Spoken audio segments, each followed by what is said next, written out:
Hey guys, welcome back to Andy's Dinosaur Reviews. Today we are back with another Jurassic World Rebirth release. As you can see, it is another of these Takara Tomy sets. This time we've got the Pterosaurs set. Now this set clearly includes 3 different pterosaurs, one of which is the Quetzalcoatlus. We've also got a small Pteranodon and a Rhamphorhynchus. Now that one is brand new. This one we did have in a previous set, and I think we also had that Pteranodon in a previous set, though I don't know if I actually have that Pteranodon.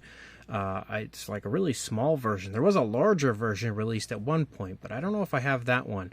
But either way, I do now, so you can see again the packaging's pretty nice. You've got the Quetzalcoatlus down here, the nice image of it from Rebirth. Over here on the side, some more images of the figures. On the back, pretty much the same stuff we had seen on the last triple pack of figures, again, for Rebirth from Takara Tomy. And then again, some shots of the heads up there. And then on the other side, some information kind of blocking it, but also some more images of the figures. So let's pop this open and check it out. So here is the Quetzalcoatlus. Now this Quetzalcoatlus is exactly the same as the first version. So we're not really going to waste any time on this one. We already have a review up for this figure, so there's no real need to kind of inspect this one or look further into it. It's definitely a pretty cool figure. Definitely one of the largest, if not the largest, of the pterosaurs from Takara Tomy. As you can see, it's got some fun articulation and stuff. Unfortunately, no articulated jaw, but it does at least have some neck articulation.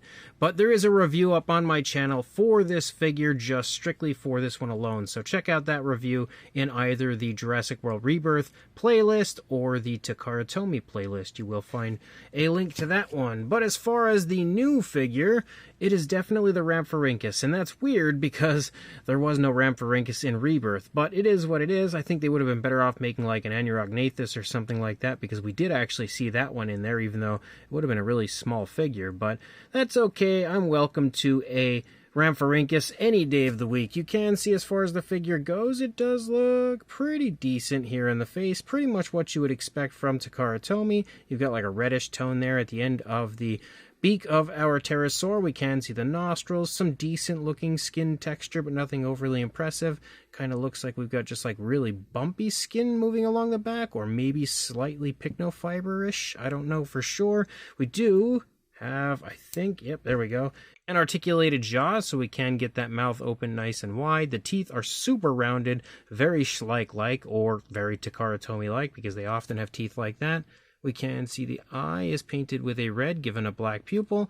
The inside of the mouth also features a pink there, and you can see the pink on the upper side. The teeth are all painted decently with a white. They're not really all that sloppy. A little bit, I guess, but not too bad.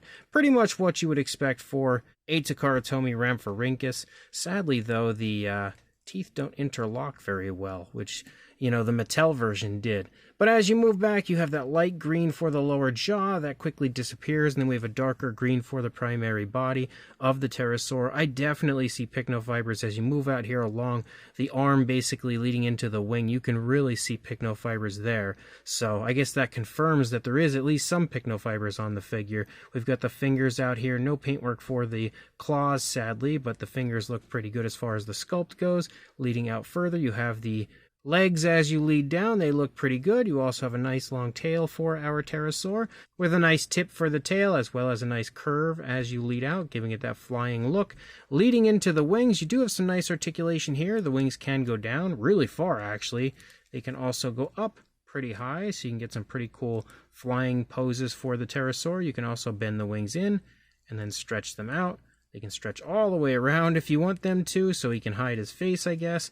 Do they swivel? No, they don't. Kind of feels like they should, but at the same time, if I force it, I think I might actually pop that out of the shoulder area right there. But no articulation in the legs or anything, unfortunately. You do have, again, some nice light greens as you move out through the wings, through the skin of the wings. You can also see, again, like a lighter tone here that sort of stripes down.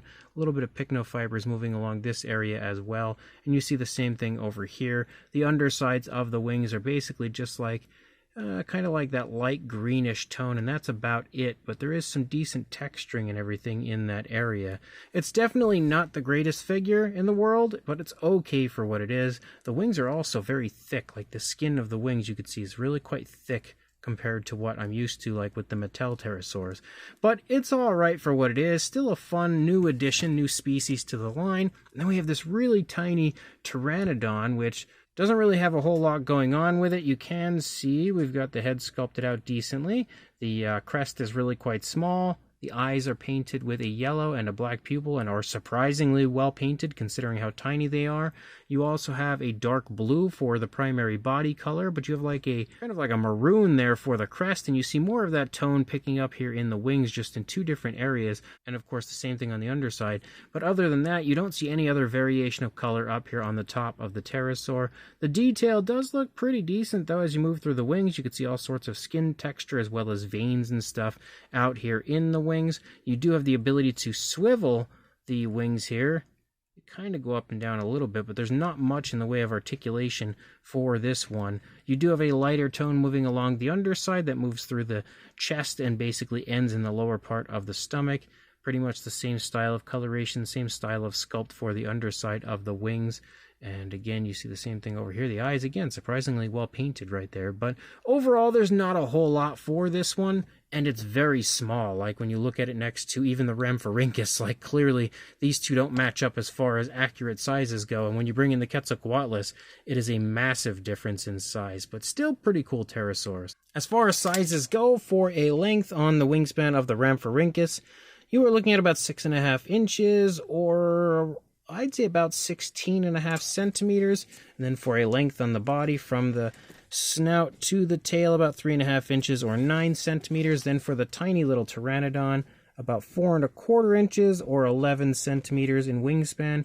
And then length from the beak to the feet, about 1.75 inches or 4.5 centimeters. For a size comparison, there is Mr. Papo T-Rex, the Attack Pack Colovosaurus, Robert Muldoon, and the Collect Day Human Being, next to our Pterosaurs from Takara Tomy, and as you can see, they are all fairly small. If you are familiar with the Takara Tomy line, you're pretty much going to have a good idea, I would say, as far as the size of these guys, because, you know, first of all, we've reviewed the Quetzalcoatlus before, but the other two are pretty much in your standard size range, with the Pteranodon just being obviously a bit smaller than your usual pterosaurs from Takara Tomy, but there's nothing really super surprising size-wise here. And then one more comparison, because I feel like that's all we really need to do. We have a Captives and Mattel minifigure next to these pterosaurs, kind of giving you an idea that they are very small overall. So if you're looking for a large pterosaur, you'll get a Quetzalcoatlus, but even that one, of course, isn't large. By Takara Tomy standards, it is, but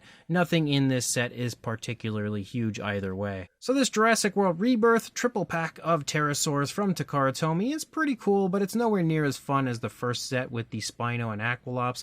I think the only real highlight here is, of course, the Rhamphorhynchus, because it is a totally new species, and that is definitely exciting overall. I love when they introduce new species, but there's nothing incredible here about this set. The sculpts of all of them are pretty cool, and if you don't have any of the figures, if you didn't purchase any of the Rebirth ones, it is a pretty cool set, worth the money, I would say, because you do get the Quetzalcoatlus, which is a pretty fun figure, as well as two other pterosaurs. The Pteranodon, which again is just super small, isn't really that great of a figure. It's very passable overall, and there is a much better version of the Pteranodon out from Takara Tomy that I would say is a better choice overall. But the Rhamphorhynchus, again, is pretty cool. It is a species of pterosaur we don't get very often, and it is fairly nicely sculpted as far as Takara Tomy goes, and also fairly nicely painted. It does have a pretty cool color scheme to it. Nothing incredible, but it's alright for what it is. And then, of course, again, like I stated, the Quetzalcoatlus is a pretty cool figure, but if you want my full feelings on that one, check out the original review of that figure alone. So if you are interested, I will include a link in the description to where I purchased this, just like I did with the other set, again on that one website that I can't even pronounce the name of. So check that website out, grab it there, or grab it on eBay or Mercari or somewhere like that, wherever you find Takara Tomy figures. And of course, like, comment, and subscribe, and I will see you in the next review. Thanks for watching.